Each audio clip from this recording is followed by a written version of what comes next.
দুপুর বেলাটা একটু আনন্দে কাটিয়ে নিব।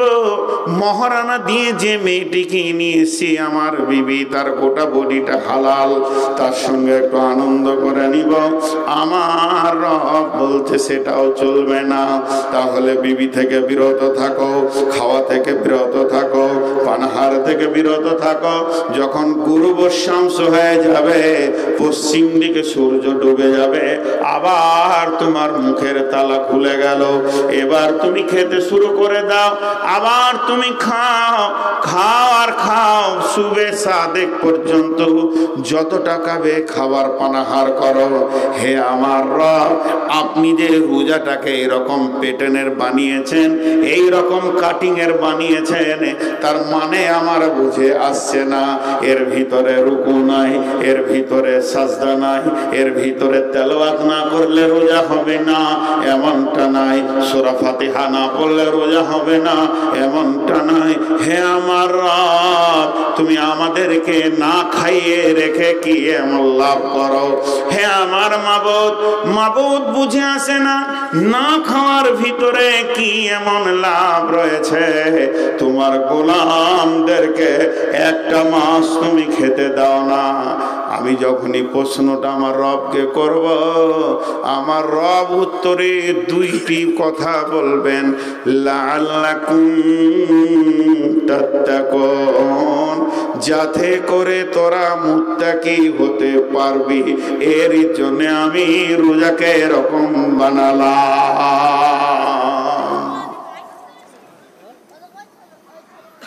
লাআল্লাকুম তাত্তাকুন। এবার মেন বক্তব্যের স্বাদটা আপনারা পাবেন। আল্লাহ বলছে তোদেরকে আমি মুত্তাকি বানিয়ে নেব। অটোমেটিক ভাবে তুই মুত্তাকি বেনে যাবি, তুই বুঝতে পারবি না আমি রোজাকে এমন মেশিন তৈরি করেছি। লাআল্লাকুম তাত্তাকুন। এখন যদি এই গোবিন্দপুর যুবকদেরকে জিজ্ঞেস করা হয়, ছেলেদেরকে ডেকে, মুসল্লিদেরকে, এটা করলে কেন তোমরা? লাইট, সাউন্ড, মাইক, বক্তা, ওরা উত্তর দেবে যাতে করে কিছু কোরআন হাদিসের কথা মানুষ শুনে নেয়। ভেজাল চুকে গেল। তো আল্লাহকে বলছি আপনি আমাদেরকে না খাইয়ে কি আনন্দ পান? তো বলছে লাআল্লাকুম তাত্তাকুন, যাতে করে তোরা মুত্তাকি হয়ে যাবি। কিন্তু আল্লাহর দাবির সঙ্গে কাজের মেল নাই, কিন্তু আবার মেল 100-তে 100 আছে। দাবি আর কাজ। ছোট্ট একটা উদাহরণ আপনাদেরকে দিই। খাও খাও, খাবি না, দুটো ভাষা। আপনার বাড়ি আমি বেড়াতে গেছি, হঠাৎ পৌঁছে গেলাম, বলো না ভাত খান, না খাবো না। তাহলে একটু নাস্তা খান, না নাস্তাও খাবো না, পেট ভরে। তাহলে এক কাপ চা খান, না খাবো না। তাহলে একটা পান খান। এটা খানটা খালি লেগেই আছে। আমি বললাম তাও খাবো না। জি ভাই, এই যে খাও খাও খাও, এটা কি মহব্বত না রাগ? জোরে বলেন। মহব্বত। খবরদার খাবি না। ছোট ভাই স্কুল যায়নি, বড় ভাই একটা থাপ্পড় মেরেছে, বড় ভাই হিসেবে শাসন করেছে, একটা থাপ্পড় মেরেছে। স্কুলে গেলি না? ও রাগ করে ভাত খায়নি।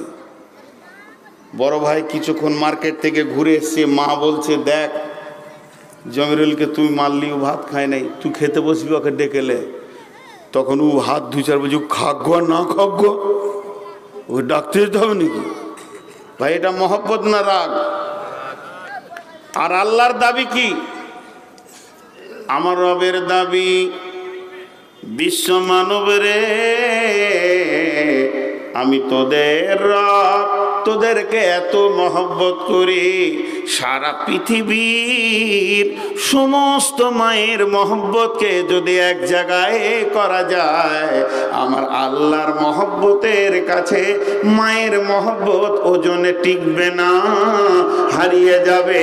আল্লাহ তার গোলামকে এত ভালোবাসে যে একসঙ্গে 99টি মা তার সন্তানকে অত ভালোবাসে না। অথচ একটা সন্তান যদি না খায় মা পেরেশান হয়ে যায়, বেটা খাও, না খাবো না বাবা খাও, না খাও বাবা, কোন রকম মা ভাত খেতে পারে না। ছেলেরা করলে মা পেরেশান হয়ে যায়। কিন্তু এটা এমন একটি রব, আমার আল্লাহ এমন একজন, তিনি আবার দাবি করছেন তোর মায়ের থেকে আমার মহব্বত বেশি। আর খাওয়ার বেলায় বলছে আল্লাহ আমি দুপুরে দুটি খাই, বলছে খবরদার তুই খাবি না। কাজের সঙ্গে আল্লাহর মহব্বতের কথার সম্পর্ক টিকছে না। খবরদার আল্লাহ এক গিলাস পানি, বলছে চলবে না, ভিতরটা টান মারছে। শুধু এক গিলাস পানি দুপুর বেলায় পারমিশন দেন, দুপুর বেলায় প্রখর রোদে, বলছে চলবে না। আল্লাহর দাবি তোর মায়ের থেকে আমি ভালোবাসি, কিন্তু কাজের ময়দানে দেখছি আমার রব আমাদেরকে খেতে দিচ্ছেন না। তাই আমার রবকে বলছি মাবুদ আমরা না খেলে তোমার কি লাভ হয়? তোমার আর একটা দাবি আছে, তুমি হলে গনি ওয়ান্তুমুল ফুকারা নাহনু আগনিয়া ওয়ান্তুমুল ফুকারা, আমি হলাম ধনী, তোরা সারা পৃথিবী হলিস গরিব। তোরা আমার মুখোপেক্ষী, আমি কারো মুখোপেক্ষী নয়। হে আমার রব, তাই যদি হয় তাহলে রমজান মাসে কি তোমার গোডাউনে অভাব পড়ে? যেই মাসটা তোরা কম খা তাও তো হয় না। তাহলে হে আমার রব, কেন তুমি আমাদেরকে না খাইয়ে এত আনন্দ পাও? তো আমার আল্লাহ একটাই উত্তর দিচ্ছেন, লাআল্লাকুম তাত্তাকুন, আমি এইভাবে যে পেটেন দিয়ে দিয়ে ইবাদতটা বানিয়েছি যাতে করে তোরা মুত্তাকি হতে পারবি।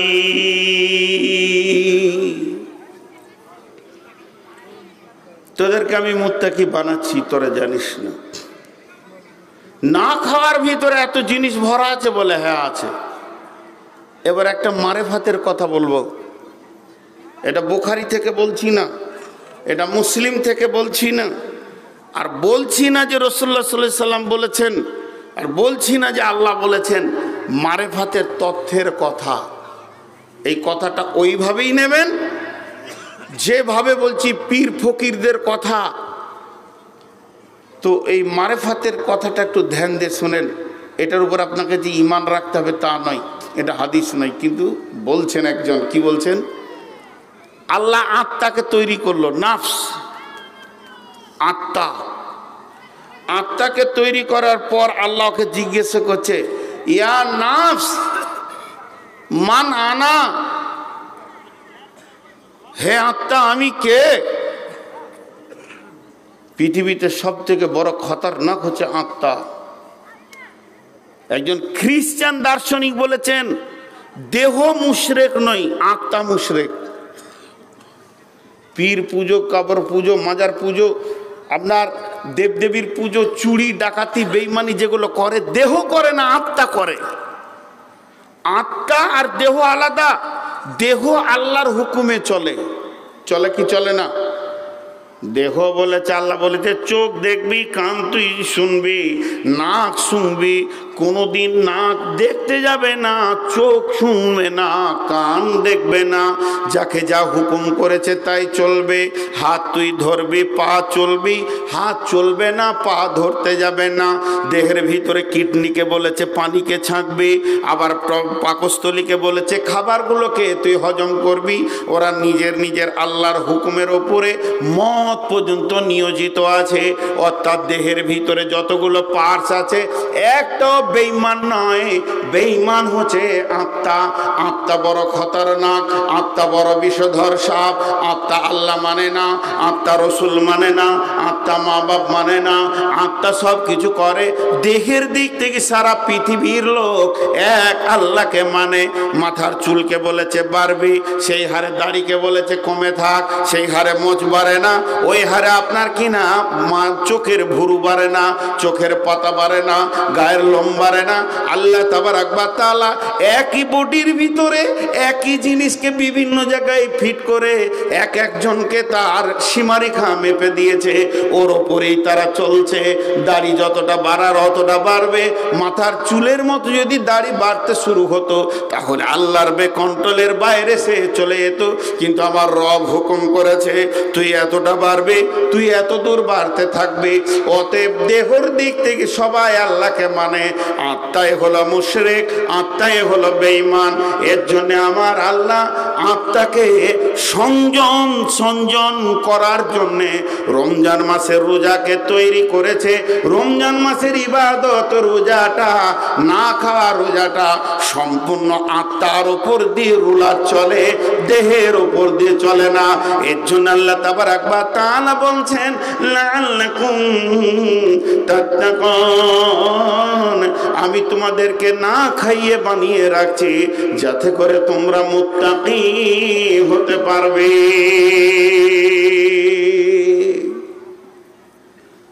যে গল্পটা মারেফাতের বলছিলাম, আল্লাহ আত্মাকে তৈরি করে বলছে মানানা, তো আত্মা তখন বলছে আন্তা আন্তা আনা আনা। উত্তর দেখেন কেমন, বাংলায় বলি, এই আত্মা আমি কে? আল্লাহ বলছে। উত্তর দিচ্ছে তুমি তুমি আমি আমি, তুমি আবার কে? আল্লাহকে বলছে। আল্লাহ বলছে ওকে জাহান্নামের আগুনে দে তো। 1 বছর পর তোলার পর আল্লাহ বলছে এবারও কাবু হয়েছে, ওকে শুধুয়েছে। মানানা, আমি কে? বলছে তুমি তুমি আমি আমি, আন্তা আন্তা আনা আনা, একই উত্তর। আবার একবার দে তো। 3 বার দেওয়া হলো, কাবু নাই। আত্মা এত খতরনাক, বন্যা হয়ে ঘর বাড়ি ভেঙে নদীর গর্ভে চলে গেছে, ফ্ল্যাট সেন্টারে বাস করছে, তার ভিতরে ব্যভিচার করে ধরা পড়ে গেছে 2 জন। তার মানে আত্মা কত বেকন্ট্রোল। এরপরে 3য়-বার যখন ওকে জাহান্নামে দিচ্ছে, এটা মারেফাতের কথা বলছি, কাল বলবেন না যে হাদিস নম্বর বলেন। তখন আল্লাহ জাহান্নামের ফেরেশতাকে বলছে হারে, এই যে একে জাহান্নামে দিচ্ছি, তো জাহান্নামের যে খাবারগুলো আছে, জাক্কুম, জারিয়ে, ঘাস, কাঁটা যুক্ত, রক্ত, পুঁজ, এই খাবারটা আবার বন্ধ করে দেয়। জাহান্নামেও থাক, খাবারও দিবি না। আবার ওকে তুলেছে 1 বছর পর। আল্লাহ জিজ্ঞাসা করছে ইয়া নাফস মানানা, হে আত্মা আমি কে? তখন নাফস মাথাটা নাম করে বলছে আন্তা রব্বি, তুমি আমার রব। এতক্ষণে রুবুবিয়্যাত স্বীকার করলো। আত্মা যদি পেট ভরে খেতে পায়, আত্মা যদি পাগল ঘোড়ার মতো ডাইনিং টেবিলে পড়ে থাকে, ওই আত্মাই বেকন্ট্রোল হবে। যে আত্মা খাবারের ভিতরে সংযম রাখতে পারবে না, পৃথিবীর কোনো গুনহাতেও সে সংযোগ রাখতে পারবে না। খাবার টেবিলে যে নিজেকে আত্মা কন্ট্রোল করতে পারবে, তো জেনে নেন পৃথিবীর জগতে হালাল হারামের যতগুলি জায়গা আছে সবগুলিতে সে কন্ট্রোল করতে পারবে। অতএব খাবার এমন একটা জিনিস যে কন্ট্রোলের বাইরে খায়, তার দ্বারা বিদআত শুরু হয়ে যায়। পৃথিবীর প্রথম মানুষকে আদম, পৃথিবীর প্রথম মেয়েকে হাওয়া, পৃথিবীর প্রথম ঘর কি কাবা, পৃথিবীর প্রথম মসজিদ কি হারাম, এইভাবে একটা একটা করে প্রথম আছে। তার মধ্যে পৃথিবীর প্রথম বেদাত কি, 1 নম্বর বেদাত কি, সিরিয়াল নাম্বার 1 বেদাত কি, কোনটাকে দিয়ে বেদাত শুরু হয়েছে? আম্মা জান আয়েশা বলছেন পৃথিবীর প্রথম বিদআত হলো পেট ভরে খাওয়া, উদর ভরে খাওয়া। বিশ্বনবী সারা জীবনেও মওতের আগে পর্যন্ত ওভারলোড করে কোনোদিন খায়নি। অতএব যে পেট ভরে খায় জানতে হবে পাক্কা বেদাতি, রসুলের সুন্নত মানতে পারেনি। অতএব খাওয়া এমন একটা বেয়াদবি জিনিস যে আত্মাকে বেকন্ট্রোল করে পাগল ঘোড়ার মতো দৌড়িয়ে দেয়। অতএব বন্ধুরে, আমার রব বলছে খাওয়ার ব্যাপারে একটা মাসের কন্ট্রোল আমি শুরু করলাম, লাআল্লাকুম তাত্তাকুন, যাতে করে তোমরা মুত্তাকি হয়ে যাবে। কিন্তু হবে গো, সহজে হবে? দাউদ আলাইহিস সালামের জামানায় শনিবার জুমা হতো,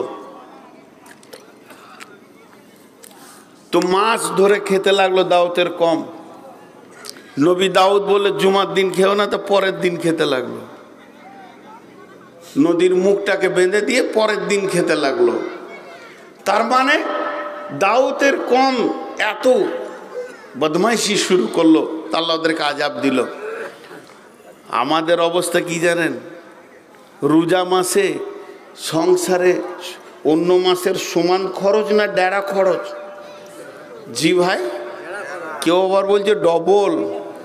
তার মানে ও ভোরবেলায় যে ওভারলোড করেছে 18 চাকা ডাম্পারের মতো, ওই চুয়া ঢেকুরটা চলছে 2:30টা পর্যন্ত। তাহলে ভোগ আছে কখনো? আর ওই ঢেকুর ওর 2-2:30টা পর্যন্ত চলছে। এরপরে যদি কোনো রকম জোহর আর আসরটা পড়েছে, আসরের পর থেকে খালি পাক মারছে কারগিলের সৈন্যর মতো, খালি একবার নামিয়ে দেখ মাল। তারপরে মাগরিবের পর যে ওর গোডাউনের তালা খুলেছে, সুমাদে চলছে রাত 10টা পর্যন্ত, একবারে মেশিনের মতো। ডবল হয়ে যাচ্ছে, সংযম হচ্ছে না। আর আল্লাহ বলছে আমি সংযমী বানাবো তোমাদেরকে। ছোট্ট করে একটা কথা বুঝাই, কতটা বুঝতে পারবেন জানি না। নামাজে চলে আসি, রোজাকে বাদ রেখে। নামাজের একটা অংশকে রোজার মিসাল হিসেবে নিচ্ছি, উদাহরণ হিসেবে। বিশ্বনবী বলছেন, যখন তুমি নামাজে দাঁড়াবে, নামাজে তোমার কোনো চিন্তা থাকবে না, পার্থিব চিন্তা থাকবে না, দুনিয়াবি চিন্তা থাকবে না, সম্পর্ক হয়ে যাবে আল্লাহ বান্দা বান্দা আল্লাহ, আল্লাহ বান্দা বান্দা আল্লাহ। এই অবস্থায় তোমাকে আত-তাসলিম তাহলিলহা ওয়া তাকবীর তাহরিমহা, তাকবীরে তাহরিমা থেকে নিয়ে সালাম ফেরা পর্যন্ত গোটা নামাজটা এই অবস্থায় কাটাতে হবে। তাহলে তুমি তোমার আল্লাহর ধ্যানে গোটা নামাজটা পড়েছো। তোমাকে জানতে হবে এই অবস্থায় কি আমি আল্লাহকে দেখছি। যদি এতটুকু তুমি না পারো, এই চিন্তাটা যদি তোমার না আসে, তোমার দ্বিতীয় চিন্তা হবে পৃথিবীর কেউ না দেখলে আমার আল্লাহ আমাকে দেখছে। আমি আল্লাহকে দেখছি, নচেত আমার আল্লাহ আমাকে দেখছে। এটা চিন্তায় কাটাতে হবে। হাজি ভাই, ওই চিন্তায় আমাদের কাটে। নামাজের প্যাটার্ন দিয়েছেন কোন ইঞ্জিনিয়ার? কে? রুকু করতে হবে, সাজদা করতে হবে, কিয়াম করতে হবে, তাসাহুদ করতে হবে, এই প্যাটার্নটা কে দিয়েছেন? নবী মুহাম্মদ রাসূলুল্লাহ সাল্লাল্লাহু আলাইহি সাল্লাম। তা নামাজে যতগুলো রুকুন চেঞ্জ হয়, যতগুলো রুকুন চেঞ্জ হয়, কি তাকবীরে আমরা চেঞ্জ করি? আল্লাহু আকবার করি না? আল্লাহু আকবার, আল্লাহু আকবার, আল্লাহু আকবার, আল্লাহু আকবার, আল্লাহু আকবার।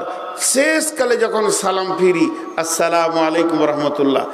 গোটা রিকাতে যত রুকু, যত সাজদা, যত কিয়াম, যত তাসাহুদ, সব রুকুনগুলোকে চেঞ্জ করি কোন তাকবীরে? আপনারা মুখ খুলেন, কোন তাকবীরে? আল্লাহু আকবারে। কিন্তু মাঝে একবার একটা কথা বলি, সামি আল্লাহু লিমান হামিদাহ, সামি আল্লাহু লিমান হামিদাহ। এটা নতুন প্যাটার্ন, এটা নবীজি বানিয়ে দিলেন। এটা সুন্দর প্যাটার্ন। এর মানে কি? এটা আমি বাংলায় বলি, বাংলায় বলি আল্লাহু আকবার মানে আল্লাহ বড়। চলো রুকুই চলো, সাজদায় চলো আল্লাহ বড়, সাজদা থেকে উঠো আল্লাহ বড়, আবার চলে যাও আল্লাহ বড়, আবার কিয়ামে উঠো আল্লাহ বড়, আল্লাহু আকবার আল্লাহ বড়। আর যখন সামি আল্লাহু লিমান হামিদা বলবো, তার মানেটা কি দাঁড়াইছে? আমি বলছি আল্লাহকে, শুনছেন আল্লাহ আমি তার যা প্রশংসা করছি, শুনছেন আল্লাহ আমি তার যা প্রশংসা করছি। সামি আল্লাহু লিমান হামিদা, রুকু থেকে যখনই উঠব তখন আমি বাংলায় বলি, আমার আল্লাহ শুনছেন আমি তার যা প্রশংসা করছি। তার মানে আমার নবী একটা হাদিসে বলছেন, তুমি এটা স্বীকার করো তোমাকে তোমার রব দেখছে।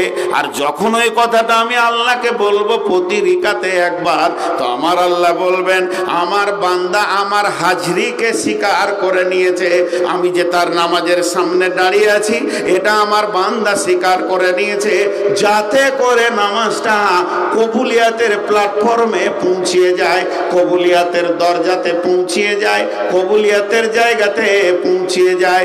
এর জন্য আমার নবী এত সুন্দর করে প্রতি রিকাতে একটা নতুন তাকবীর দিয়ে দিলেন, সামি আল্লাহু লিমান হামিদা। অতএব বন্ধুরে, এটা এমন একটা কৌশল, এটা এমন একটা আপনার কিনা কলা কৌশল, যাতে করে নামাজটা কবুলিয়াতের দরজায় পৌঁছিয়ে যায়। তো আমার আল্লাহ বলছেন তোদেরকে আমি না খাইয়ে রাখবো, তোদেরকে খেতে দিব না, পান করতে দিব না, বিবির কাছে যেতে দিব না। কেন কেন কেন? লাআল্লাকুম তাত্তাকুন, যাতে করে তোরা মুত্তাকি বেনে যাবে, তোরা মুত্তাকি হয়ে যাবে, তোরা পরেশগার হয়ে যাবে। আমি এমন একটা ডাইস বানিয়েছি, আমি এমন একটা ফর্মা বানিয়েছি, ফর্মার ভিতরে তোরা যতজন ঢুকে যাবে, রোজা হলো মুত্তাকি বানানোর ফর্মা, রোজা হলো পরেশগার বানানোর ফর্মা, এখানে যতজন ঢুকে যাবে অটোমেটিক মুত্তাকি হয়ে যাবে। লাআল্লাকুম তাত্তাকুন। তিনখানা উদাহরণ দিব, তিনটে উদাহরণ মন দিয়ে শুনবেন, আয়াতটা চেঞ্জ করে দ্বিতীয় আয়াতে চলে যাব। আপনাদের দিকে ইট বানাই, তো যে ইট বানাই ওকে আমাদের দিকে বর্তমানে মিস্ত্রি বলে, ইট বানানো মিস্ত্রি, আর মিস্ত্রি হলো, তো ইট বানাই। টলিতে মাটি ফেলে দিয়ে চলে গেছে, মিস্ত্রি কোদাল আর বালতি নিয়ে হাঁটলো, ইট বানাবে। উদাহরণটা ধ্যান দিয়ে শোনেন, গোটা আয়াতটা ঢুকবে উদাহরণের ভিতরে। প্রথমে দু চার মানে কড়াই বালি ছিটিয়ে দিল মাটিটার উপরে, তারপর 5-10 বালতি পানি ছিটিয়ে দিল, দিয়ে এবারে কোপ মারতে শুরু করেছে। কোপ মারা ভালো না খারাপ? আমার গায়ে যদি কেউ কোপ মারে এটা ভালো না খারাপ? খারাপ। যখনই কোপ মারতে শুরু করেছে তখন ওই দিক থেকে মাটি মিস্ত্রিকে বলছে, দুজনের মধ্যে কথা চলছে, কি দোষ করলাম ভাই মারছিস কেন? বলছে চুপ কর, তোরই দাম বাড়বে। কথা ঠিক বলেছে না বল? কিন্তু ও মাটি বুঝতে পারছে না। হাজি আমি চেয়ারে বসে বক্তব্য রাখছি, নামো থেকে উঠে এসে আমার মুখে যদি এক লাত মেরে দেন, দাম বাড়বে না কমবে? দাম কমবে। ওর যখন কোপ মারা হয়ে গেল তখন লাত মারতে শুরু করেছে। যখন লাত মারছে তখন মাটি বলছে, আরে ভাই তোর গরু চুরি করিনি, তোর ছাগলও চুরি করিনি, তোর ছেলে মারিনি, তুই লাত মারছিস মানে? মিস্ত্রি বলছে চুপ কর, তোরই দাম বাড়ছে, লাত খেয়ে দাম বাড়ছে। এরপর ওকে ফরমাতে ভরে 2টা কিলো মেরেছে, তারপরে রোদে শুকাইতে দিয়েছে। ইট বলছে শুকিয়ে গেলাম, 1 গ্লাস পানি, বলছে চুপ থাক, দাম তোরই বাড়বে। 1 গ্লাস পানি দিল না, টনটনে করে ওকে শুকাইলো। এরপরে ভাঁটাতে যখন দিয়েছে তোর পাশে কয়লা এসেছে, ইট কিন্তু কয়লাকে দেখে ফেলেছে, কাঁচা ইট। মিস্ত্রিকে দেখে বলছে কি দোষ করলাম, ও তো নিজেও জ্বলবে আমাকেও জ্বালাবে। বলছে চুপ কর, যত ভালো পুরবি তত দামি বেশি হবে। জ্বালিয়ে দিল, পুড়িয়ে দিল, জ্বললো দাও দাও করে। তারপরে যেগুলো কম পুড়েছে ওগুলোকে ছালট বলে, রাস্তায় ফেলে দেয়। কিন্তু যে ভালো পুড়েছে টনটন একদম পাকা হয়ে সিঁদুরে রং হয়ে গেছে। ইঞ্জিনিয়ার আপনাদের মসজিদে কাজ করবেন, মাদ্রাসায় কাজ করবেন, স্কুলে, হাই স্কুলে, কলেজে, স্টেশনে কাজ হবে, বিল্ডিং হবে, তারা গিয়েছে, ইঞ্জিনিয়ার বলছে এই ইঁটটাই চলবে। ইঁট তখন বলছে রে ভাই আজকে বলছিস চলবে, কিন্তু কত লাত খেয়েছি জানিস, আর কত কষ্টের পরে এই জায়গায় এসে আমি পৌঁছিয়েছি। আজকে আমি মসজিদের দেওয়ালে থাকবো, আজীবন আমি তেলাওয়াত শুনবো।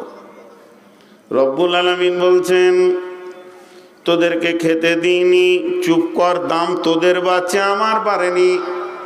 তোদেরকে পান করতে দিইনি, পানি দিইনি, টনটনে হয়ে শুকিয়ে যা, দাম তোদের বাড়বে। 3 নম্বরে তোদেরকে যে আমার প্রেমের আগুন দিয়ে আমি তোদেরকে জ্বালাচ্ছি, আমি তোদের ভালোবাসি বলে তোদেরকে আমি জ্বালাচ্ছি। একবার ভেবে দেখ, তোর মা এই জ্বালানটা দিতে পারবে না। অতএব ধৈর্য ধরে তোরা সবর করে লেখ, স্ত্রীর কাছ থেকে দূরে থাক, তাহলে লাআল্লাকুম তাত্তাকুন, তোরাই তো মুত্তাকি বেনে যাবি। আমি তোদেরকে বানাচ্ছি, তোরা বুঝতে পারছিস না।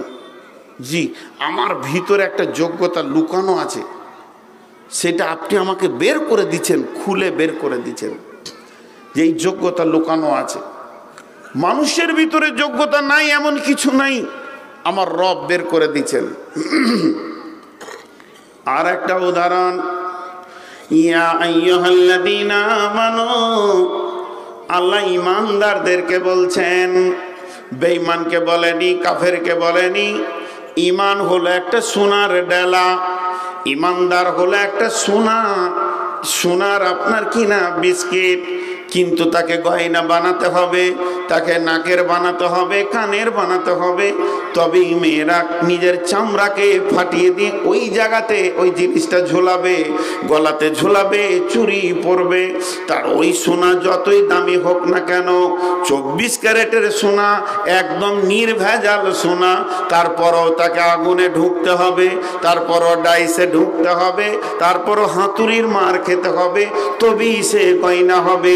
তো আমার রব বলছেন, রে ইমানদারেরা তোরা ভালো করে শোন, তোরা তো পরেশগার ইমানদার বটিস, কিন্তু মুত্তাকি তোরা হতে পারছিস না। মুত্তাকি হচ্ছে জান্নাতের অলংকার। জান্নাতে যতজন যাবে তার কারণে মুত্তাকিদের অলংকারে গোটা জান্নাত ঝলমল ঝলমল করবে। তোদেরকে আমি সেই স্তরে বানাতে চাইছি। অতএব তোদেরকে আমার এই রমজান নামে, রোজা নামে ডাইসে ঢুকে যেতে হবে। আর এখানেই যখন তোরা ঢুকে যাবে, তখন তোরা মুত্তাকি হয়ে যাবি, পরেশগার হয়ে যাবে। তোদের ওপরে না খাওয়ার রোলারটা চালিয়ে দিব আমি, লাআল্লাকুম তাত্তাকুন। এখন এই আয়াত থেকে আমি বেরিয়ে যাব, আয়াতটাকে কমপ্লিট করে আপনাদের হাতে তুলে দিই। আমরা ছোটতে কোনো এক শিক্ষকের কাছে পড়তাম, বড় মাপের আলিম ছিলেন। কোন একটা জায়গা বুঝতে পারছি না, যে এটা বলে দেন। আগেকার শিক্ষকদের নিয়ম দেখেন, বলছি পারছো না, বলে না, 3টে অক্ষর আছে, ধরে নেন ফালা, ফা যাবার ফা, আইন যাবার আ, লাম যাবার লা, ফালা। তো ওইটাই পারছি না। তো 2টো অক্ষরকে উনি ঢেকে দিয়ে একটা বের করে রেখেছে, এটা কি? তা আমি বলছি ফা যাবার ফা, 2টাকে আবার দুদিকে বন্ধ, মাঝেরটা বের করেছে, এটা কি? আইন যাবার আ, কি হলো? ফা আ। এটা কি? লাম যাবার লা, ফা আ লা। দিয়ে শেষকাল আমাকে জিজ্ঞেস করছে, আমি বললাম না তুমি বললে? আমি বললাম, চেষ্টা করনি কেন? তোমার ভিতরে তো যোগ্যতা লুকিয়ে আছে, খামোখাইছে আমাকে বিরক্ত করছো, তুমি তো পড়াটা বললে, একটু চেষ্টা করলি পাতে। প্রকৃত শিক্ষক দেখিয়ে দিল তোর ভিতরে একটা যোগ্যতা লুকানো আছে। এবার আমার আল্লাহ আমাদেরকে রোজা থেকে কি দেখাচ্ছে দেখেন। একটা রূপকথা বলি, রূপকথা বানিয়ে। রমজান মাস, আপনি সকালবেলায় উঠতে গিয়ে 8টা 9টায় উঠলেন, হঠাৎ আপনি দেখলেন মায়ের অসুখ, প্রেসক্রিপশন নিয়ে দৌড়লেন কোথায়? চলে গেলেন আপনি বহরমপুর। বহরমপুর বলছে এই ওষুধ গোটা পশ্চিমবঙ্গে কোথাও পাওয়া যাবে না, ব্যাঙ্গালোর ছাড়া এটা পাওয়া বড় মুশকিল। তবে যদি এই ওষুধ আপনাকে নিতে হয়, একটা ফার্মেসি আছে, সেটা মালদাতে আছে। ব্যাঙ্গালোরের অনেক ওষুধ সে রাখে, সেখানে যাও। মায়ের টানে মারলেন মালদা দৌড়, সেই ভোরবেলা থেকে জার্নি করলেন, মালদায় 11টায় পৌঁছালেন, সেখান থেকে ওষুধ নিলেন, বাড়ি পৌঁছা দিয়ে 2:30-3টে হয়ে গেল। তখন প্রখর রোদ, সারা পৃথিবী তাঁ করে জ্বলছে, বিশ্ব বেঈমানেরা খাওয়াতে ব্যস্ত রয়েছে, আপনি শুকনো ঢোক ছাড়া আর কিছুই নিতে পারছেন না। এইভাবে ক্লান্ত হয়ে যখন বাড়ি ফিরলেন, আর মুখে কথা বলতে মন যেছে না, বাস স্ট্যান্ডে নেমে আপনি হেঁটে এসে বাড়ি ঢুকলেন। বিবি আপনার চেহারা দেখে বুঝে ফেললো যে স্বামী বড় ক্লান্ত হয়ে গেছে। ওষুধগুলো টেবিলে নামিয়ে দিই, বিবিকে ইশারায় ডাকলেন, এদিকে আয়। সে একটা লুঙ্গি আর গামছা নিয়ে দৌড়লো, আপনি তাড়াতাড়ি করে সাবমার্সিবলটা চালিয়ে দিলেন। এবার পানির ওপরে দাঁড়িয়ে গেছেন, পানি মাথার ওপরে পড়ছে, শীতল টাটকা একদম পানি, এটা মাথার ওপরে পড়ছে, আর আপনার গোটা শরীরটাকে ঠান্ডা করে করে নামিয়ে দিচ্ছে। কিন্তু শরীরে তো দরকার নাই, মরুভূমি তো ভিতরে আছে, পানি যেন ভিতরে চাইছে, এক গ্লাস তো অন্তত হলেও বেঁচে যায়। কিন্তু পানিটা যখন আপনার মুখের উপর দিয়ে পড়ছে, তখন আপনি ঠোঁটটাকে চেপে ধরে নিয়েছেন যাতে লিক হয়ে এক ফোঁটা পানি ভিতরে না চলে যায়। আল্লাহ বলছে, একবার দেখ তুই পরেশগার না তুই বেঈমান। এটাই তো আমি চাইছি রে বান্দা, যেন হারাম তোর মুখে না ঢুকে যায়। কত কষ্ট করে তুমি গোসল করলে, পানি ভিতরে যেতে দিলে না, গাটা একটু ঠান্ডা হলো, ফ্যানটাকে খুলে দিয়ে সালাতটা আদায় করলে, নামাজ পড়ে বিবিকে বললেন, বিরক্ত করিও না, দরজাটা লাগিয়ে দে, একটা ঘুমিয়ে যায়। কই তুমি বিবিকে ডাকলে না? তাহলে তোমার ভিতরে যোগ্যতা আছে একটা নারী থেকে বিরত থাকা, 2খানা যোগ্যতা দেখালাম। এরপরে তুমি বিছানায় যখন শুয়ে আছো, ওই খাটের নিচেতে মাছ আছে, মাংস আছে, রুটি আছে, ভোরের ভাত বেড়ে গেছে, সামনে ফ্রিজ আছে, কোল্ড ড্রিঙ্কস আছে, পানি আছে, ম্যাঙ্গো আছে, জুস আছে, ফল আছে, ফ্রুট আছে, আপেল আছে, লেবু আছে, কলা আছে, একটাও তোমার মন নিচে না। কেউ নাই, কেউ নাই, কেউ নাই। বাড়ির দরজায় তালা মারা আছে, পর্দা টানা আছে। যদি পেট ভরে খাওয়া যায়, পৃথিবীর কেউ দেখতে পাবে না। তারপরও তোমার খাবারের দিকে ধ্যান জ্ঞান পর্যন্ত পৌঁছাচ্ছে না। আল্লাহ বলছে, দেখ তুই মুত্তাকি, তোর ভিতরে মুত্তাকি হওয়ার মতো একটা পার্স লুকিয়ে আছে, একটা যোগ্যতা লুকিয়ে আছে। আমি রমজানটা তৈরি করলাম বলি তোর আঙ্গুল দিয়ে তোর যোগ্যতাটা তোকেই দেখিয়ে দিলাম যে তুই একটা নারী থেকে বাঁচার ক্ষমতা আছে, হারাম থেকে বাঁচার ক্ষমতা আছে। আমি তোকে মুত্তাকি বানিয়ে নিয়েছি, পৃথিবীর কাগজ কলমে নয়, আমি রবের কলমে তুই মুত্তাকি। সারা পৃথিবী তোকে বেঈমান বললো, আমি রব তোকে মুত্তাকি বলবো।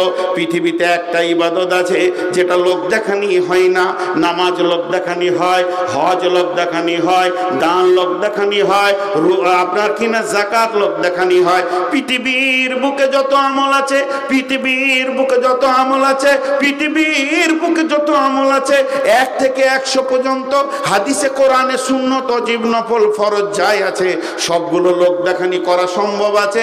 শুধু একটাই আমল আছে যেটা লোক দেখানি হয় না, তার নাম হচ্ছে সম। যে রোজা রাখে সে আল্লাহর জন্যই রাখে। এটা যদি লোক দেখানি হতো, বাড়ির ভিতরে দরজা লাগিয়ে পেট ভরে খেয়ে নিয়ে বাইরে বলতো রোজা রেখেছে, তার কারণ সেটা রোজা তো তার হবে না।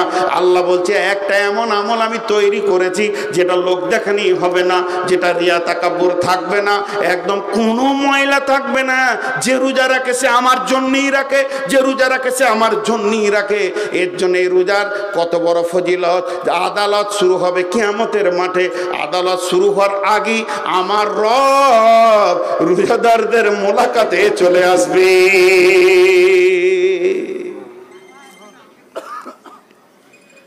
যত আমল আছে সব আমলের আজর আছে, আজর মানে বদলা আছে।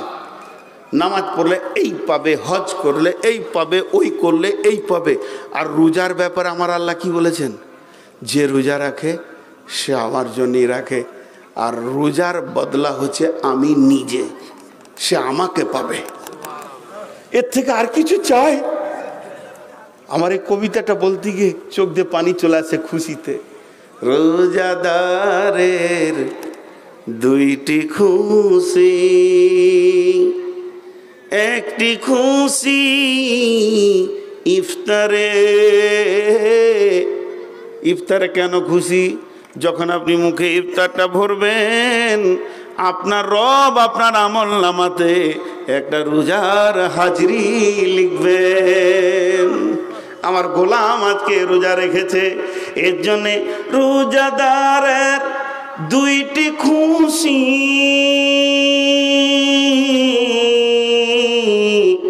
একটি খুশি ইফতারে, অপরটি হয় আল্লাহর দিদার রোজ হাসরের প্রান্তরে। জান্নাত কার হাতে? জাহান্নাম কার হাতে? কিয়ামতের বিচার কার হাতে? যে বিচারক এই সমস্ত বিচারকে একাই সামালবে, সে আপনাকে বিচারের আগে মোলাকাত করবে। রোজা এমন জিনিস, জি হতভাগারা রোজা রাখে না, হতভাগা। দিয়ে আমার আল্লাহ বলছে, দেখ তোর ওস্তাদ যেমন তোকে দেখিয়ে দিল তোর ভিতরে যোগ্যতা আছে, একটু মেহনত করলে তুই সাকসেস হয়ে যাবি। তো আমি রব তোকে দেখিয়ে দিলাম তুই হারাম থেকে বাঁচতে পারবি। আমি তোর সারা জীবনের খাওয়া ভাত মুড়ি মাছ মাংস ফল ফ্রুট শাক সবজিকে আমি হারাম করে দিলাম, তুই খাসনি। এর ভিতরে আমি একটা তোর যোগ্যতা তোর হাতে তুলে দিলাম, গোলাম রে তুই হারাম থেকে বাঁচার যোগ্যতা রাখিস। শুধু তাই নয়, তোর যেটা বিবি যাকে তুই আপনার মহারানা দিয়ে হালাল করে এনেছিস, সে তোর ভোগ বুঝে, তার ভোগ তুই বুঝিস। সে তোর ইশারা বুঝে, তার ইশারা তুই বুঝিস। কিন্তু তোর ভিতরে একটা যোগ্যতা আছে, ওই নারীটার গায়ে তুই হাত দিলি না, ওর থেকে তুই বেঁচে থাকলি। তার মানে তোর ভিতরে একটা যোগ্যতা লুকিয়ে আছে, তুই কোনোদিন হারাম নারীর গায়ে হাত দিবি না। তোকে তো আমি 1 মাসের ট্রেনিং করিয়ে দিলাম, বাকি 11 মাস তুই খবরদার সুদ জুয়ো তাস লুডো দাবা হারামের ময়দানে যাবি না। আর কার খবরদার শালির কাপড় ধরে শালেজের কাপড় ধরে টানবি না। তোকে আমি মুত্তাকি বানিয়ে দিয়েছি, লাআল্লাকুম তাত্তাকুন।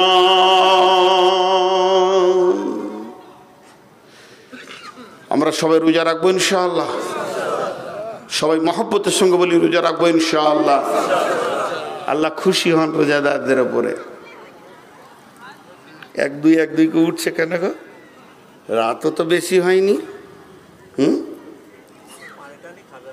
পানি খাবে? একটু ধৈর্য ধরো। জি, আর বেশি সময় আপনাদের কাছে নিব না। তো লাআল্লাকুম তাত্তাকুন হয়ে গেল।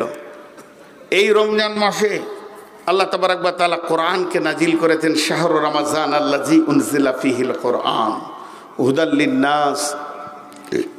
মাঝে আমি ছোট্ট একটা 5 মিনিটের সাবজেক্ট এই বছর বেশ কয়েকটা জায়গায় বলেছি। বাংলাদেশে এক জায়গায় বলেছি, ইন্ডিয়াতে 2-3 জায়গায় বলেছি। আজকে যেমন জানিকনগরে আসরের নামাজ পর বললাম, এটা আমি সব জায়গায় বলছি। রোজা মাস আসছে আমাদের কাছে কেন? ও তো মেহমান আসছে কেন? গুনাহগুলোকে মাফ করার জন্যে। বিশ্বনবী বলছেন, বিসমিল্লাহির রহমানির রহিম, মান সামা রমাযানা ঈমানান ওয়া ইহতিসাবা গুফিরা লাহু মা তাকাদ্দামা মিন জামবি ওয়া মান কামা কিয়ামাল লাইলি ঈমানান ওয়া ইহতিসাবা গুফিরা লাহু মা তাকাদ্দামা মিন জামবি ওয়া মান কামা কিয়ামাল লাইলাতুল কদরি গুমিমানান ওয়া ইহতিসাবা গুফিরা লাহু মা তাকাদ্দামা মিন জামবি। কি অফার! এই অফার বোঝানো যাবে না। মানে আমার কাছে ভাষা নাই যে আপনাদেরকে বুঝিয়ে দিই কত গভীর কথা রাসূলুল্লাহ সাল্লাল্লাহু আলাইহি ওয়াসাল্লাম বলেছেন। আমরা বুঝি না, কিন্তু হালকা বোঝানোর চেষ্টা করছি কতদূর পারি। হাদিসটা সেই হাদিসটা বুখারী মুসলিমের হাদিস। পৃথিবীর কেউ না বলতে পারবে না। বিশ্বনবী বলছেন, মান সামা রমাযানা ঈমানা ওয়া ইহতিসাবা গুফিরা লাহু মা তাকাদ্দামা মিন জামবি। যে ব্যক্তি রমজান মাসের রোজা রাখলো ঈমান ইহতিসাবের সঙ্গে, তার বিগত জীবনের অনেক গুনাহ মাফ হয়ে যাবে। কোন কোন মুফাসসির বলেছেন বিগত জীবনের সমস্ত গুনাহ মাফ হয়ে যাবে।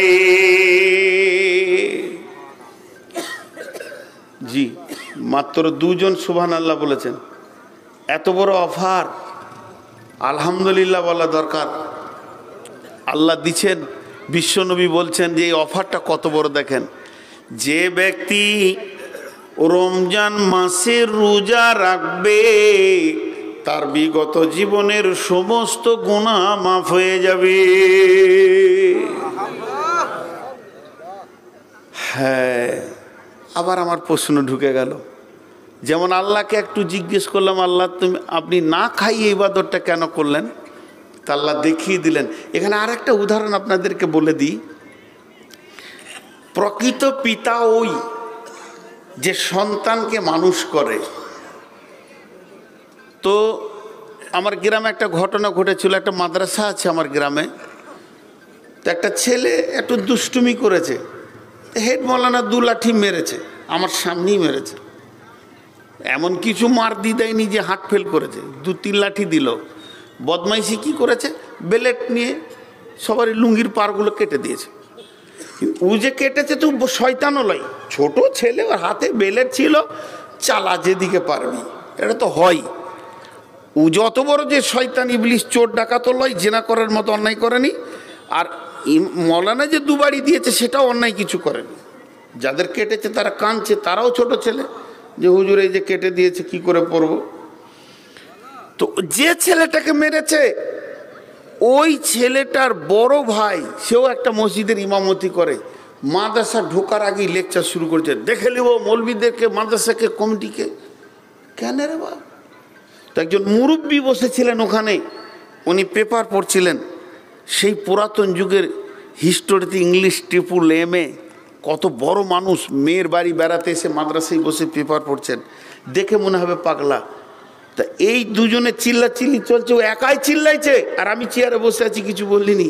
আর হেড মৌলানা সব ক্লাসে আছে। তখন উনি পেপারটাকে এমনি করে নামিয়ে দিয়ে চশমাটা একটু নিচে করে এমনি করে বলছে, বাবা, মিষ্টি করে বলছে, মুরব্বী তো, বাবা শিক্ষককে মেরেছে, পুলিশে মারবে না। এটা মানে কি বুঝলেন? এতটুকু বলেই ছেড়ে দিলেন, শিক্ষককে মেরেছে, পুলিশে মারবে না। তার মানে শিক্ষককে মারতে দাও, তাহলে ছেলে তৈরি হবে, জীবনে পুলিশ আর থানা দেখবে না ও। আর শিক্ষকের হাত থেকে যদি ছড়ি কেড়ে লাও, তাহলে সারা জীবন পুলিশে মারবে, বদমাশ হবে। কথাটার মধ্যে অনেক গভীর তথ্য আছে। শিক্ষককে মেরেছে, পুলিশে মারবে না। তো আপনার শিশুকে আপনি ছেড়ে দেন শিক্ষকের হাতে, বানাবে। তো মার 2 ধরনের আছে। একটা মার হচ্ছে পুলিশের মার, আর একটা হচ্ছে শিক্ষকের মার। শিক্ষকের মারে 2টো জিনিস মিশানো থাকে, একটা হচ্ছে মহব্বত আর একটা হচ্ছে জ্ঞান বা শিক্ষা। পুলিশের মারে 2টো থাকে, একটা হচ্ছে রাগ আর একটা হচ্ছে ঘোষ, টাকা। এবার কোনটা আপনি নেবেন? তো আপনি আপনার শিশুকে শিশুকালে মার যদি দেখতে পারেন, তো জানবেন যে ওই ছেলেটা যেদিন সংসার করবে, এলাকায় মানুষের মতো সংসার করবে। তো আমার রব আমাদেরকে ভালোবাসেন বলি পৃথিবীতে না খাইয়ে শুকিয়ে টাইট করে নিচে, যাতে আমার বান্দারা কিয়ামতের মাঠে হাসতে হাসতে জান্নাতে যায়, আমার মোলাকাত করে যেন জান্নাতে যায়। এটা মহব্বতের প্রতীক চিহ্ন, এটা মহব্বতের প্রতীক চিহ্ন, এটা মহব্বতের প্রতীক চিহ্ন। বাপ ছেলেকে মারে, মারে না স্কুল না গেলে, ওটা মহব্বত না রাগ? মহব্বত। এটা ভাবতে হবে। চলেন, তাহলে আবার একটা প্রশ্ন আমার এসে গেল, যদি রমজান মাসে রোজা রেখে, যদি কেন, যদি বলাটা আবার ভুল হবে, রসুলের হাদিস, রমজান মাসে আমি রোজা রেখে নেব 30টা, সব গুনাহ মাপ, আবার 11 মাস চুরি করব, ডাকাতি করব, বেঈমানি করব, সুদ খাবো, বাটপাড়ি করব, যা মন যাবে তাই করব, আবার রোজা রেখে নেব, মাপ। কেউ উঠে বলে দেখ যে না মাফ হবে না। কারণ আল্লাহ রসুল বলছে তুমি যদি রমজান মাসে রোজা রাখো 30টা সুন্দর করে ইমানে ইহতিসাবের সঙ্গে তোমার গুনাহ মাফ। তাহলে 11 মাস কি করব? জি ভাই 11 মাস কি করব? বন্ধুরা আমার, জলপাইগুড়ি গেছি জালসা করতে, অনেকবার বলেছি কথাটি ইউটিউবে শুনে থাকবেন। গভীর রাত্রিতে আমাকে দিয়েছে, লোক সব ঘুমাইছে, আমি জালসা উল্টা দিকে শুরু করে দিয়েছি। ঘুম ভাঙানোর জন্যে আমি শুরু করেছি নামাজ পড়তে হবে না, রোজা রাখতে হবে না, চুরি করো, ডাকাতি করো, বেইমানি করো, সুদ খাও, মার্ডার করো, লুটপাট করো, যে কার যার মন যাবে করো, জেনা করো, ব্যভিচার করো, মেয়েরা বেপরদায় ঘুরে বেড়াও, যার যাবে মন যাবে করো, লুটপাট করো, রাস্তায় ছিনতাই করো, মদ খাও, জুয়ো খেলো, সুদের ব্যবসা চালু করে দাও, কিছুই হবে না, হাসতে হাসতে জান্নাতে যাবে, শুধু আল্লাহর একটা হুকুম যদি মেনে নিতে পারো। লোক সব ঘুম কুন্দি করে গেছে। জীবনে এরকম বক্তা দেখি নাই নামাজ পড়তে হবে না, রোজা রাখতে হবে, চালা চালা চুরি ডাকাতি যা পারবি করে লে, লুটপাট করে একাকার কর, খালি আল্লাহর একটা হুকুম মানবে তুই জান্নাত চলে যাবে, একটা খালি মানতে হবে। এক মুরব্বি পান খেচুল আমার সামনে বলছে ঠিকই নাকি চাচা? ও চাচা এর থেকে সহজ রাস্তা আর দেখেনি। বলে হ্যাঁ গো। তখন বলছে কোথায় আছে বাপ? কোরআন শরীফে। ও আরো চুমকি উঠেছে। হাদিস হলে তাও জৈব জাল বলা যেত। কোথায়? সূরা রহমানে আছে। সূরা রহমানে গো। ঠিক নাকি ও? ওর আর বিশ্বাস হচ্ছে না, পান চিবিতে চিবিতে বন্ধ করে দিয়েছে। বলে হ্যাঁ আছে, তা শুনে নাও। বিসমিল্লাহির রহমানির রহিম। ইয়া মা'শারাল জিন্নি ওয়াল ইনসি ইন ইসতাতাতু আন তানফুজু মিন আকদারিস সামাওয়াতি ওয়াল আরদি ফানফুজু লা তানফুজুনা ইল্লা বিসুলতান ফাবিআইয়ি আলাই রব্বিকুমা তুকাযযিবান।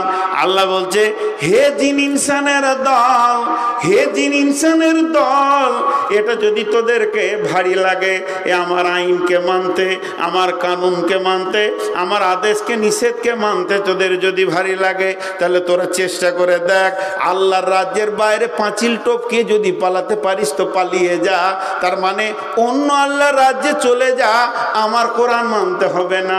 আল্লাহ তখন বলছে যতই চেষ্টা কর, সবটাই আমার রাজ্য, যেখানেই যাবে ওটা আমার রাজ্য, তোদের পালাবার কোনো উপায় নাই। তার মানে আল্লাহ একটু পক্ষান্তরে বলতে চাইলেন হে জিন ইনসানের দল, আমার আইন মানতে না ভালো লাগে, আমার রাজ্যের বাইরে তোরা চলে যা। মুরব্বি বলছে কোথায় যাবো বা? মানতে হবে। আল্লাহর মাটিতে বাস করতে গেলে মানতে হবে, আল্লাহর আইন মানতে খারাপ যাকে লাগবে আল্লাহর রাজ্যের বাইরে চলে যেতে হবে। আল্লাহ বলছে ইল্লা বি সুলতান, যেখানেই যাবি ওটাই আমার রাজত্ব, যেতে পারবি না। ঠিক এইখানে বিশ্বনবী বলছেন তোর জীবনের গুনাহ মাফ হয়ে যাবে রোজা রাখলে। তাই যদি মাফ হতো তাহলে চুরি ডাকাতি আর কেউ ছাড়তো না। জি, কিন্তু দুটো জিনিস খেয়াল করিনি, আল্লাহ রসুল বলেছে আমাদের খেয়াল নাই দুটো জিনিস। জি, এখানে কারো 2 তলা বাড়ি আছে, একবার বলেন তো আপনার সিঁড়ি কটা আছে? খেয়ালই নাই। 75 বছর উঠানামা করলো কিন্তু এখনো খেয়ালই নেই। এরকম বেখেয়াল কিছু জিনিস হয়ে যায়। কি বলেছেন নবীজি? নবীজি 2টি জিনিস বলছেন, আমার হাতের দিকে তাকান। নবীজি যদি বলতেন মানসামা রামাজানা গুফিরা লাহু মা তাকাদ্দামা মিন জামবি, যে রোজা রাখবে তার জীবনের গুনাহ মাফ হয়ে যাবে, তাহলে আমি যে দাবিটা করেছিলাম যত চুরি ডাকাতি করেন না কেন সব গুনাহ মাফ হয়ে যাবে। কিন্তু নবীজি 2টি শর্ত দিয়ে দিলেন। 1 নম্বর হলো ঈমানা, 2 নম্বর হলো ইহতিসাবা। 1 নম্বর হলো ঈমানা, 2 নম্বর হলো ইহতিসাবা। নবীজি বলছেন মান সামা রমাজানা ঈমানা ওয়া ইহতিসাবা গুফিরা লাহু মা তাকাদ্দামা মিন জামবি। যেমন নামাজ পড়তে আল্লাহ বলেছেন, কিন্তু নামাজের শর্ত হলো উজু। এখানে যতগুলি লোক বসে আছেন আপনাদের আমি বললাম আল্লাহ বলেছেন নামাজ পড়েন, উঠেই তো নামাজ ধরে নেবেন না, আগে উজু করবেন, উজু না থাকলে উজু করবেন। তাহলে উজু না হলে নামাজ হয় না, লা সালাতা ইল্লা বিতুহুর, উজু না থাকলে নামাজ হয় না। এটা যেমন প্রত্যেকটি মানুষের জানা হয়ে গেছে। আর যে রোজাতে দুইটি জিনিস না থাকবে ওই রোজাটা আল্লাহর কাছে কবুল হবে না, হবে না, হবে না, হবে না, হবে না। রোজার ভিতরে দুইটা জিনিস থাকতেই হবে, একদম অপরিহার্য থাকতেই হবে। একটা হলো ঈমান, দুইটা হলো ইহতিসাব। দেখেন এই ভাষা দুটি রসুল বলেছেন। এবার হাদিসটা আমি আস্তে আস্তে পড়ি। মান সামা রমাজানা, যে ব্যক্তি রোজা রাখলো রমজান মাসে ঈমানাও ঈমানাও ঈমানাও ওয়া ইহতিসাবা ওয়া ইহতিসাবা ওয়া ইহতিসাবা, যে লোকটা রমজান মাসে রোজা রাখলো ঈমান আর ইহতিসাবকে সঙ্গে করে, এরপরে নবীজি বলছেন গুফের